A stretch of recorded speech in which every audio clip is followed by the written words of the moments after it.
Welcome to Trust Talk. Today we're joined by Dana Pharant, who draws on her experience as a professional dominatrix to bridge the worlds of BDSM and corporate leadership. Dana helps high-powered executives transform their leadership style by exploring the surprising links between surrender, vulnerability, and authentic power. In a world where success and sexuality are kept apart, she shows how embracing our deeper drives can unlock authentic leadership. In this thought-provoking conversation, we dive into power dynamics, trust, and the role of sensuality, including lust, in personal growth. Dana explains why psychological safety matters in both intimacy and the workplace, and how embracing our full humanity, including our sexuality, can redefine how we lead. Your host today, Severin DeWitt. Dana, you have had an unconventional journey from the dungeon to boardrooms. How did your understanding of trust evolve through those very different worlds? People think about the boardroom and the dungeon being quite different, but there's a lot of overlap. And I would say for me, my understanding of the need for trust in the boardroom came from what I learned in the dungeon. Seeing how people can actually drop in and start to explore more of what they want to explore in the dungeon because of the trust. Then when I got back into the boardroom, I started to notice a lot of the breakdown that's going on in communication and how leadership is handling things is this elemental piece of trust. So the people who are working underneath a leader, if they don't trust the leader, there's always that piece of like, I'm not sure I'm going to totally follow what you're doing, or hesitancy to lean into the project, all of these pieces. And also ultimately, whether they stay in the company or not, that trust has a role in there in how we show up in our jobs. You've described surrender as a deep form of trust. What does true surrender look like, and why is it so hard for people, especially those in leadership positions? Well, I think to touch on the leadership piece, it's interesting how we're taught or shown that we need to be a certain way as a leader. I need to show my strength. I need to exercise my prowess over people, as opposed to understanding that leadership actually comes from invoking people to be willing to follow you. And this is where, for my work in the dungeon, it is invoking that piece of you want to do what I'm encouraging you to do, not because I'm telling you or I'm forcing you, but I'm invoking this sense of longing to do it. And that, I think that translates very well into the boardroom. Of course, done a little bit differently than the way I do it in the dungeon, but... Yeah, in an earlier interview, you talked about channeling the dominatrix archetype to claim your power in business, and how embracing that can lead to more authenticity and success. How does that work in practice? What changes when somebody fully steps into their authority like that, especially in professional settings? Yeah, there's an interesting transformation that happens. So first of all, the misconception is that as a dominatrix, you are harsh and you're firm and you're forcing people to do what you want them to do. And in fact, it's very much the opposite, in that you hold a space and a presence that allows the person to see that it's okay to surrender to you, that they have that container to be feeling safe, feeling nurtured. And this is the piece that translates for leaders, is that when you understand what that feels like to surrender, what it feels like to have somebody support you, then ideally you're going to want to provide that for the people that are working for you, because then they're going to show up with their strengths and all of their pieces. They're going to want to be doing their best job.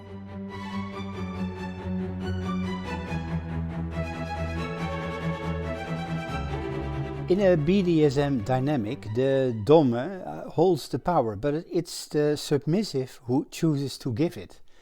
What does that say about trust in relationships, both in and outside the dungeon? I think there's always that dynamic going on where one person is creating a safety for the other person to be who they are. And we don't think explicitly of this, but even within, say, a marital situation where one person's having an emotional breakdown, the other person ideally steps in and says, I got you, what do you need? Whether it's just holding them for a time that they need to cry, or, hey, I'm going to take care of everything that's going on so that you can do what you need to do. So that trust, that surrender opens up a space for a deeper communication, because if I feel like I trust you, I'm going to show up more. I'm going to tell you more about what are my hopes and dreams and who am I and how do I need to move in this relationship and what do I need from you. How do you ensure psychological safety in such intense experiences, and how does that translate into the work you do outside of BDSM? Okay, so the psychological thing it's a piece that is not talked about a lot, but I think the best example would be to talk about humiliation. So that is something that Hollywood loves to portray, that a typical dominatrix is going to be humiliating their submissive and degrading them. And I'm not a big fan of humiliation. I will preface that is my bias. But it is one of the pieces where it's a great example. When somebody comes in to see me, I do a deep dive into what is their background? What do you like? What do you not like? Why do you like those things? What is your history? So that I understand where the potential triggers are. Because if you're coming in and you want humiliation because it reinforces what you learned when you were growing up and where your sexual arousal got imprinted, then doing humiliation play is only reinforcing that unhealthy behavior, as far as I see it. But if somebody comes in and they're like, oh, I just want to play around with this, and we can joke about humiliation, and they don't internalize it, then we're using that in just a playful manner, and that keeps them psychologically safe. But to take somebody at their word and say they want to explore this kink without understanding the why behind it, I think sets them up for that psychological damage to be reinforced. There's still a taboo around linking sex, trust, and personal growth, especially for public figures. What do you think people are afraid of confronting when it comes to this intersection? I love this question. This really, for me, starts with this piece about lust. So lust is one of those things that most of us have grown up with, the idea that lust is one of the 7 deadly sins. If we embrace our lust, we're going to go to hell, or we're going to lose out in some whatever our beliefs are. But I think it gets imprinted in for a lot of people. So this idea of getting anywhere near our lust touches on that imprinting of this is not safe. And then we add to that recently, in the recent decades, we have the Me Too movement, in which all of this dynamic comes in, where we're finding out what has not been healthy expressions of lust.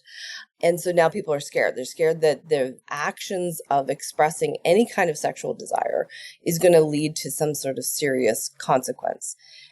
And I think that we've gone the wrong direction, personally. I think we've gone this direction of let's shut it completely off, which we think we would have learned from things like prohibition, that when we try to shut something off, we don't actually create a healthy dynamic with it. Personally, I think we need to be talking more about how do we create consent? How do we move with our sexuality, with our turn on, but in a healthy way? So, huge topic that we could get into for hours.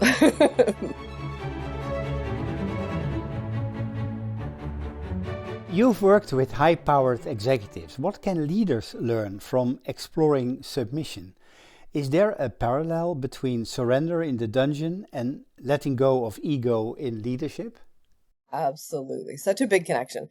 And this is one of the things I love with working with the high-powered people, is getting them connected to the sense of surrender, the sense of I can trust, I can let go, I can fall apart, I can be in this blissful state, all of that. Finding that expression, finding that feeling of I don't need to be large and in charge, then ends up translating to, they go back into leadership, into the boardroom, and there isn't the need to prove that they're right. There's a sense of strength that comes from surrendering, which sounds kind of weird. It's like, I'm going to give up all my power to find my strength. But when you realize that you're still safe after you've let go of your ego, you've let go of needing to be large and in charge, and you see that the world didn't fall apart, now you have more possibilities to bring to your work. Can you share a story or an insight about a client or a session that revealed something profound about the role of trust in personal or professional change? This is one question I was like, I'm not entirely sure.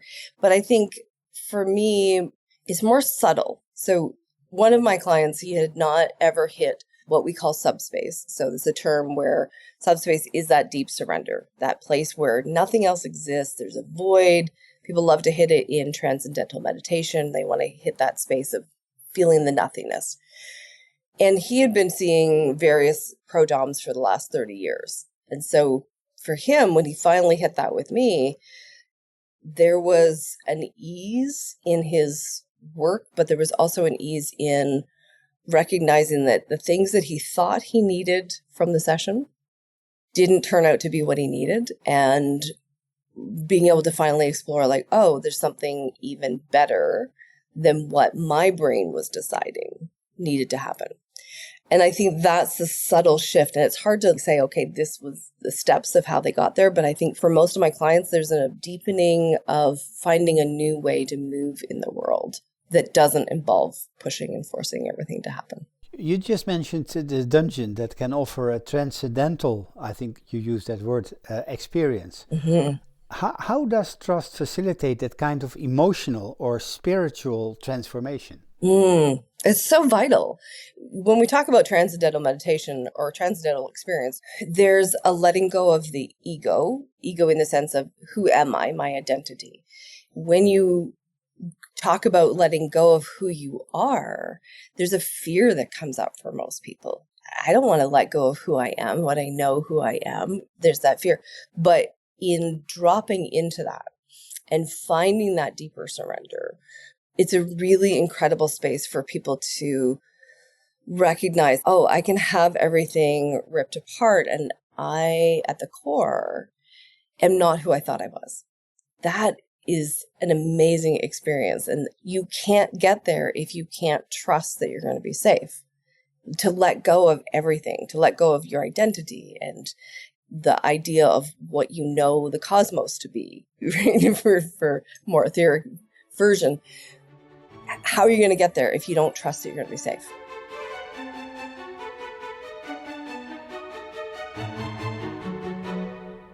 You touched on how people sometimes place trust in the wrong hands. How can someone learn to better recognize who is trustworthy, especially in vulnerable situations?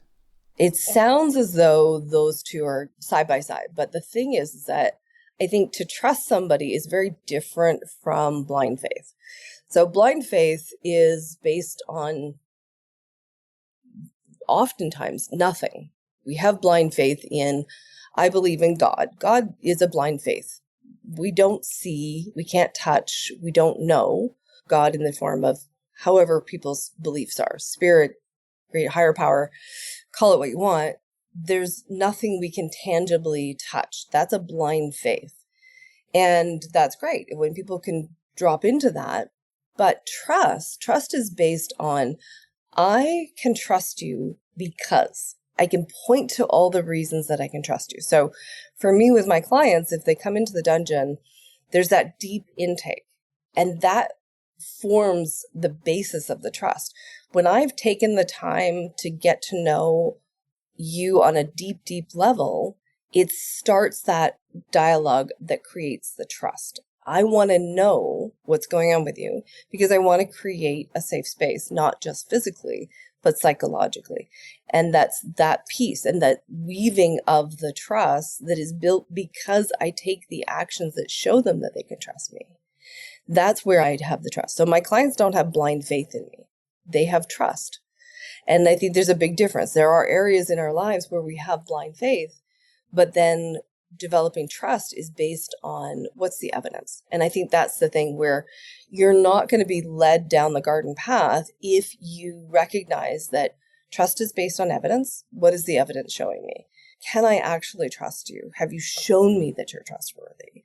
And when someone shows that they're trustworthy again and again, the trust gets built. We see that in different things, that we want to build that trust, and it's not instant ever. Is there such a thing as too much trust? How do you guide people to stay open without becoming naive? So I think I kind of wandered into this piece, but it is that naivety is, I'm just going to trust you because I think I should, or somebody told me I should. And it's an awareness that I think for a lot of people that naivety comes in when they are not willing to trust themselves. They're not willing to trust, what do I know? What's my gut telling me? What's my intuition telling me? And that's a whole nother topic. We can go down a garden path for a while, is that intuition, that sense, that felt sense, is different from your emotional gut response. So your emotional gut response is based on your subconscious beliefs and traumas, but the intuitive gut response is this calm sense. And I think that's one of the big things for people learning how to trust themselves, is understanding the difference between, what is my intuition telling me? What is that calm, like, yes, I know this, I may not like what I'm getting, but I know it, versus the gut response, which is based on your emotional side. The gut response comes with anxiety. It comes with a sense of, oh, I'm not sure if I've got this right, and I think it feels like it, those things. So developing the trust in yourself, I think, is the really big piece in starting to be able to differentiate between who is trustworthy and who is not. There's growing evidence that vulnerability is a core strength of great leaders. How does the experience of surrender in BDSM help someone tap into that kind of trust and presence in a leadership role? I think the BDSM, the dungeon work, is all about vulnerability. The way that we set things up, it is, you are stripped naked, which is a layer of vulnerability. We may put you into positions where you're bound to something, which again is another layer of vulnerability, but all within this controlled environment in which you are vulnerable, but you're also safe and cared for. And having that experience, because we don't have places in the world where we get to experience that. We can be vulnerable, but we don't know if we're safe. For people who love to do their vulnerability on social media, you are not safe. You're going to have a variety of comments coming at you. But to experience that in a deep, deep way where, okay, there are times where I can be vulnerable and I can be safe, then we can start to translate that into, okay, how do you keep yourself relatively safe, or to the point of where you're not internalizing what other people are saying about you after you've been vulnerable, will make it that you're more willing to have those moments and show up in a way that inspires confidence in the people that are following you. Dana, if you could reframe how society views trust and sexuality in one sentence, what would it be? I think for me, I'd love for people to just embrace the idea that being turned on, being aroused, is a solo experience and is not required for anybody else to interfere with. And when we realize that as a society, then maybe we're less afraid of people feeling their sexual arousal and knowing that they also don't have to impose it on anybody else.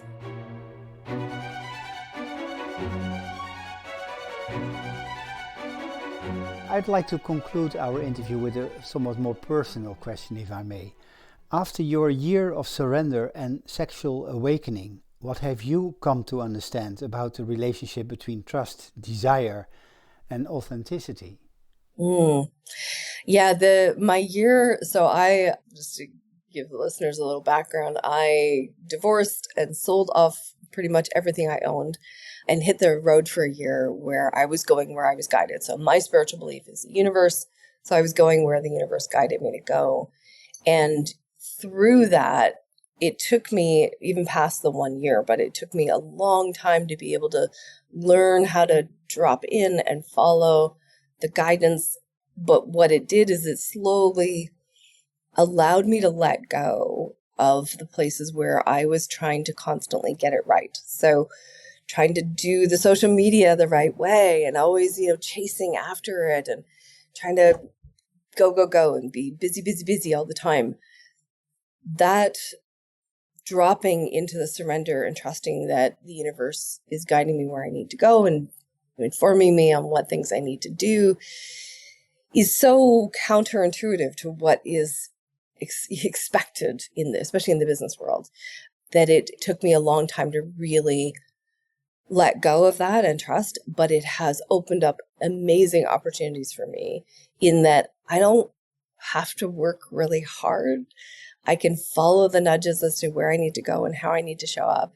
And then connections land and it becomes effortless, which I know, we have the world is always saying that we need to be proving our worth and working really hard and all of those things, but it's not necessarily the truth. And so learning to surrender, learning to also embrace all the different aspects of my sexuality has been a beautiful gift for me in how I show up for others as well, in that, the more that I embrace being in this surrender energy, the more I want to take other people on the journey of surrender through various tools, whether it's in the dungeon or out of the dungeon.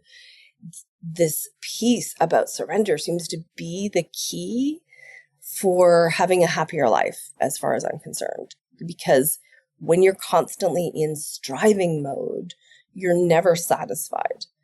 But that dropping into feeling a sense of surrender and ease, then no matter what the chaos is that's going on in your life, you still get to feel at peace and at ease.